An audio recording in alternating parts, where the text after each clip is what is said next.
Hosted by you/PLS Stop Teaching. No, my 32M wife, 30F, is not actually a teacher. We have been together for 4 years. Our kids, 4M and 2M, have reached the age where they're becoming little people, and it's awesome. Our older child loves being a big brother, and the younger one is growing by leaps and bounds. Life is pretty damn good. Except we can't leave the house without it turning into a completely out of control learning experience or an opportunity for skill building. The best way to illustrate this is through examples. The other day we were at the grocery store. The older boy was walking, and the younger one was in the shopping cart. We had about 10 things to buy. And there's my wife, talking to our older son, who we'll call John. John, can you count how many items are in the cart? What line should we go in? Do we need to wait our turn? Is it our turn yet? Oh look, it's our turn. What do we do with our things? No, we don't put them on the desk. It's not called a desk, it's called a check stand. Can you say that word, honey? Check stand. What's the person we pay called? Can you read his name? This thing is called a credit card. Do you know how it works? On and on and on and on. Everyone in that damn line was rolling their eyes and giving me sympathetic looks. Sometimes my wife will let the younger one, Bill, help or be present during chores or meal prep. It's more of the same. Bill, this is a spoon. This is a knife. This is called a ladle, and this is what we do with it. This is a cup. These are noodles. We need to put them in boiling water, and you know water is boiling when you see bubbles, to make them soft enough to eat. This is dish soap, it makes the dishes clean. He's 2, for God's sake. Everything is learned to death. The other night, we were out for a walk, and a little kitten darted across the street. Now, a normal parent might ask the kid what animal that was. If he said a cat or a kitten, she'd say, "Good job," and move on. John said it was a cat. My wife said, "Yes, it's a cat, but it's a baby cat." Do you know what a baby cat is called? Is a cat a mammal or a reptile? How do you know? How do mammals raise their young? Do all mammals have fur? I told her I was getting a headache and that she could finish the walk with the kids and meet me at home. It wasn't a lie, really. Something similar happened at the fair too.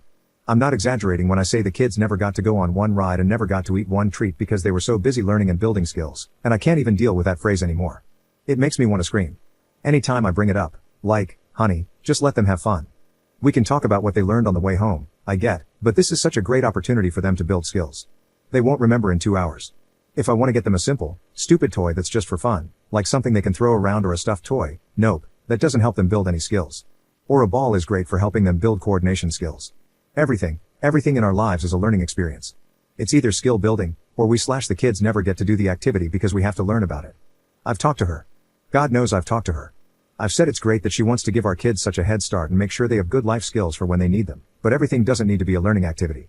They can't just color random designs on paper, they have to build skills. Then we have to go through the primary colors and learn about crayons and then do some skill building or enrichment activity. They can't just have fun. They can't just play. After the fair, I lost my crap that night. She was getting undressed and remarked how much fun the kids had.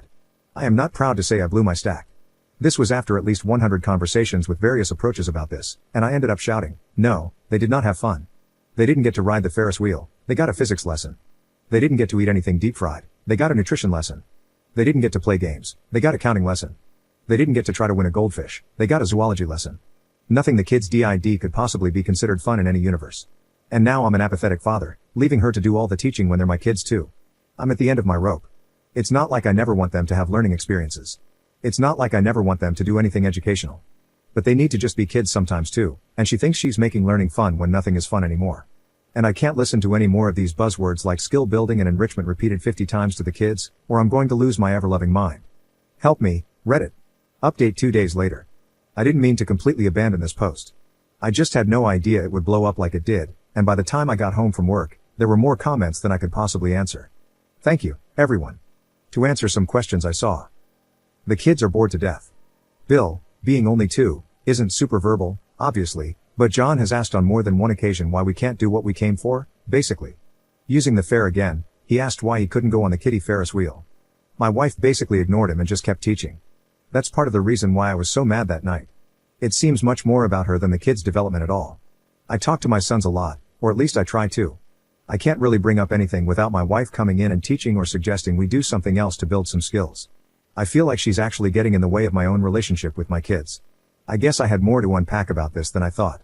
But on to the update. This couldn't have been timed any better if I'd planned it. So John is 4. We have him in a pre-K type class 3 days a week. The very day I made my post, I got a call from the teacher. She basically told me that John is a very smart little boy, that he seems to know a little bit about everything and has a great vocabulary and memory. But what she said next just about made me tear up and seriously consider a divorce. There have been several instances since the class started where John has been left to his own devices. They have some structured activities during the day and some semi-structured ones, like times when the kids will be painting, but they're free to paint whatever and however they want. They also have some unstructured time, where they're free to play with the toys in the classroom. Some are learning type toys, and some are just toys like large Lego blocks, stuffed toys, balls, and things like that. Well, the first time John was presented with watercolor paints and a blank piece of paper, he did nothing. The teacher blew it off as nervousness since this is a lot of kids' first experience being around a large number of peers away from home. She also noticed he didn't really play much with the other children. She tried to help him join in some of their games, but he didn't seem interested. She decided to call me after this incident. The class was given a box of metallic crayons and a black piece of construction paper. John did the same thing again. The teacher came over and asked him what he'd like to draw. He said he didn't know. She gave some suggestions, like his favorite cartoon character, if we have a cat or a dog to draw his pet, if we didn't, draw a cat or a dog he might like to have, or draw a space alien and a spaceship. And he still said he didn't know what to draw. After a few more suggestions from the teacher, John apparently looked at her and said, "I just don't know what skill I'm supposed to be learning." Like I said, I nearly broke down. I guess I never put it together.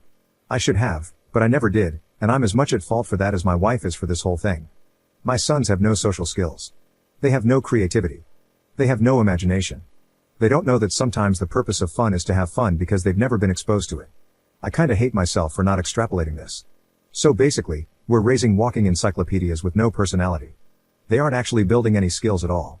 I have a feeling they've learned to hold crayons and draw by the time they're old enough to leave the house. They'll also be able to count, cook a simple meal, and understand that a washing machine gets clothes clean. What they won't understand is the really important stuff. They won't make and learn from mistakes with friends. They won't be able to relate to kids their own age. They won't understand what activities are appropriate and not appropriate when they get older and start doing things without us. They'll probably end up codependent because they'll always be waiting for someone else to tell them what to do. They'll be abuse magnets. I had a come to Jesus moment with my wife when she got home. I didn't let her call the teacher and tell her what's what. Instead, I told her that I'd call the family therapist, and if she wanted to stay married, we were also going to couples counseling. No ifs, ands, or buts about any of it. She needs to build some damn parenting skills, and I need to learn how to grasp the concept of if A, then B. I did not leave room for negotiation. I accept my fault in this. I was an only child myself, my parents were pretty hands-off for the most part, and I haven't really had a lot of occasions in my adult life to spend a great deal of time with young children or with other parents of young children. Just because I knew what was wrong apparently didn't automatically teach me what was right. I also want us to go to parenting classes eventually, but that's at a different point, assuming we get through all the rest of this stuff. I want to thank everyone for their comments, and I'll be more attentive to this thread if there's anything else you'd like to know. Commenter. How did your wife react to your come to Jesus talk? Does she agree with you that there's a problem? All the best of luck to you and your little boys. Good on you for taking control of this while they're still so young. Ops response. Truthfully, I didn't give her a chance to tell me there isn't a problem because there so very clearly is a problem. My words, as closely as I can remember. Wife's name, we need to talk. I got a call from the teacher about John today. There are some problems, and we're both to blame. We've neglected his socializing and development as an individual, as well as Bill's, in favor of learning minutia about everything under the sun. I don't want to be an I told you so, and I'm not putting this all on you, but I also know I've tried to talk to you many times about not letting them live and experience things, instead of turning everything into a book lesson. My part in this is that I've done nothing to change the situation because, honestly, I've felt that's not an option.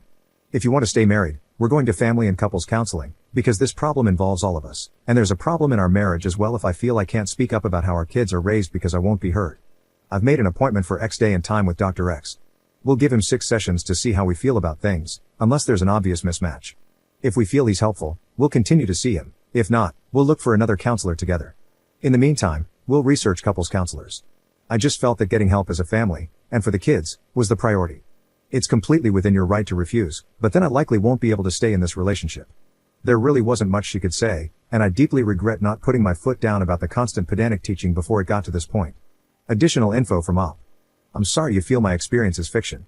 Believe it or not, that's entirely up to you. If my not including every single detail because my mind is still kind of jumbled about all this makes me a liar, well, I don't really know what to tell you. My wife's focus on activities for the kids is always, this will help you learn X, or, why is such an important skill to have? She also talks to me about skill building activities for the kids when they're around. He's heard the word probably about as much as I have. He's simply repeating it and has made the association that activities adults have him do equals learning a skill. He helps in the store at the checkout because it helps him learn counting. He plays with letter magnets on the refrigerator because it helps him learn spelling. He paints because it helps him learn his colors. There's always a goal, so when an adult tells him to do something without specifying the ultimate goal, he's lost. He doesn't understand that he's doing it just to do it and enjoy it.